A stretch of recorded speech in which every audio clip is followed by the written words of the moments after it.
So the Lord took me to take back the 7 ancient hills of Rome, and I did that with great difficulty. Halfway through the assignment, my backpack with my passport, the children's book that I wrote on a mountain in Norway, all my journals, the lot got nicked, it got robbed. Halfway through my assignment. But I still had my Bible and my sofa. I still had that, you know.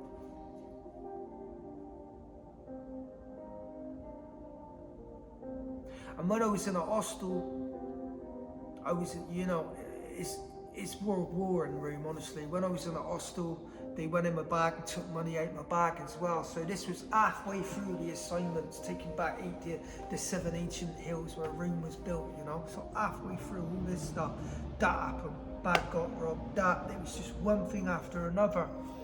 I was like, look, Lord, I forgive him, you know.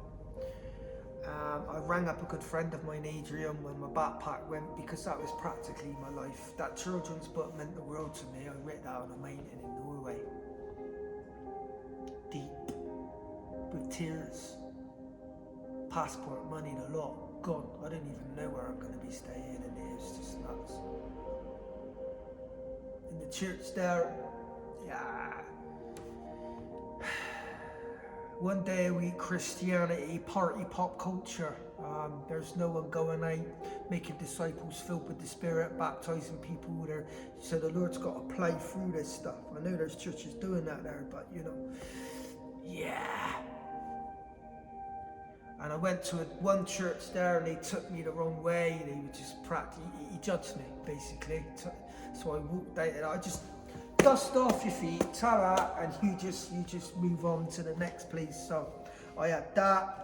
I had my backpack nicked, money nicked. It was just nuts, and I want no help. So I rang up my friend Adrian. I said, I pray. I said, I just got my, and he wanted to cry because he felt the pain.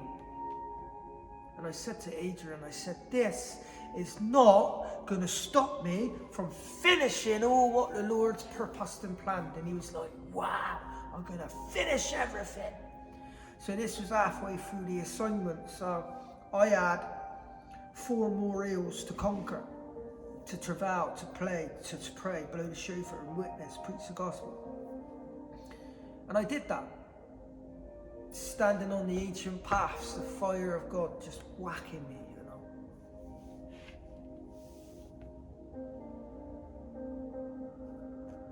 I remember, I slept on a park bench on a mountain top for 2 nights. So uncomfortable.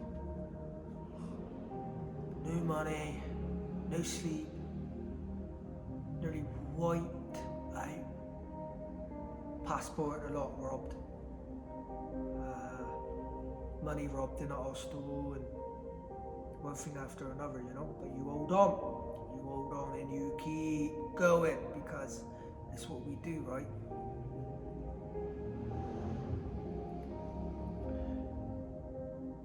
And then I would always, I was with Muhammad, he was a Muslim, so you know, I kept praying with him, praying over him, and I lost my prayer shawl would come back to me. I would turn up at the right time when people's handing out food, and he was seeing all this stuff. I'd lose my little wristband, and that came back to me, and then in the end he said you could stay with me. So he slept in the back of the trailer, so I was in a sleeping bag, you know. In the back of a trailer, and I've conquered all the 7 ancient hills of Rome, roaring off the mountains, blowing the shofar, and over Rome, and it was one time I was walking on this ancient path, and the fire of God hit me, and it kept going through me like bursts, and I was roaring, and I couldn't stop roaring, and I'm walking on these streets, people's looking at me, and I'm like, and again, bam, fire. And again, bam, fire. And again, bam, fire. Won't stop. I'm like, and then more fire. Picked up some man who was there. And what was funny was, as I was getting whacked by the fire, little junior, Pastor Eric's son, the prophet from City Road Baptist Church, rang me up. All right, what are you doing? I said, I'm in rain. And the fire of God hit me again. What was on me transferred and imparted to Junior. He dropped the phone in Bristol and started running around the church. Perfect timing that was, how he rang me up. Amazing, the Lord's amazing, you know. So with great difficulty, tests and trials,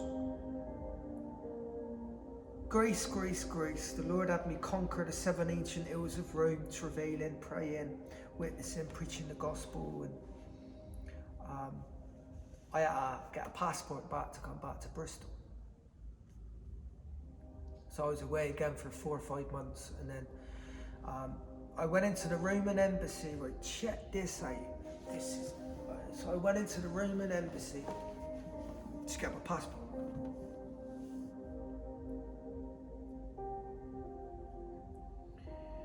And as I was renewing my passport, the computer crashed. But I heard in my heart before going there that the enemy was going to send someone in, a witch, to go through my backpack to try and take Bible and stuff like that. But I had my Bible and my chauffeur, and I locked it in a locker, and I put my backpack and I hid it behind the door.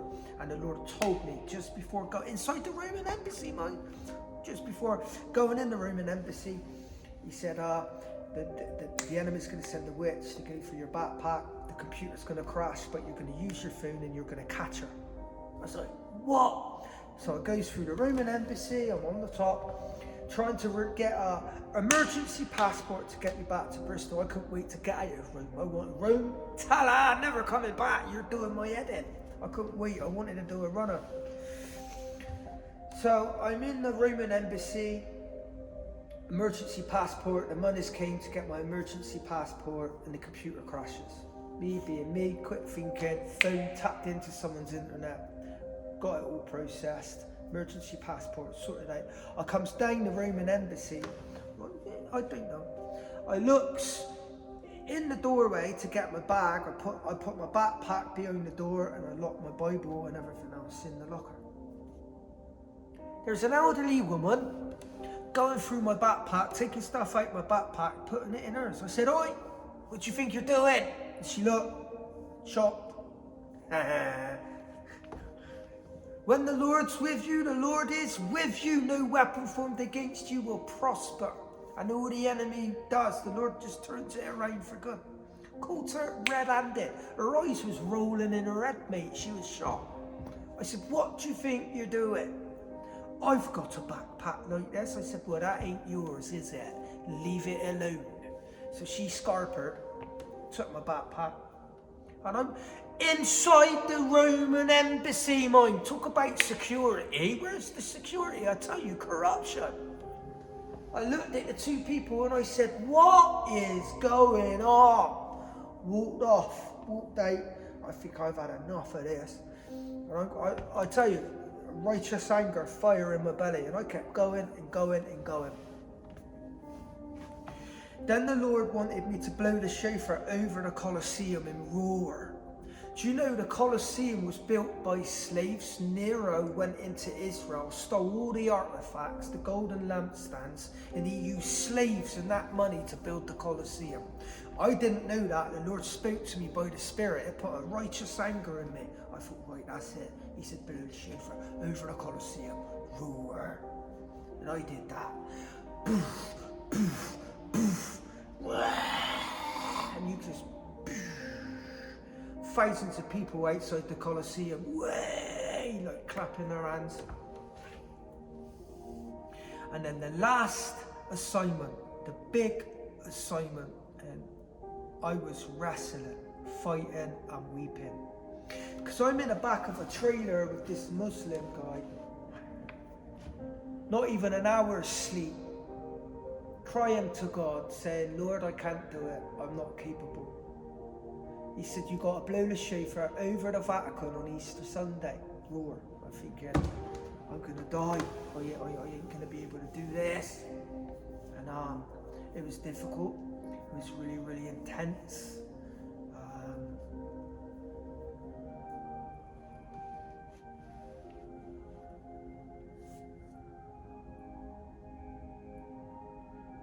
hard night. I wake up 9 in the morning and I walk to the Vatican. I'm on this bridge, Easter Sunday, 9 in the morning. 9? Yeah. 9 gifts of the Spirit. 9's the number for Holy Spirit. And the blood. I'm on this bridge. Blowing and blowing and blowing and blowing. Roaring. It's Pat, man, you look like a right dipstick. Did that, and I just felt the Lord say, right now, run free. Basically, get out of room. And I used my emergency passport, and I flew into Wales to meet a good friend of mine, Trevor, who took me in to renew my passport. It was amazing. Amazing. So I'm out of room. I couldn't wait to get out of room. I am now in Wales, and I'm renewing my passport, and I'm back with family for a wee bit, and then, so yeah. But what I want to share with, and I'm going to finish it there for now, I'll get back to it after.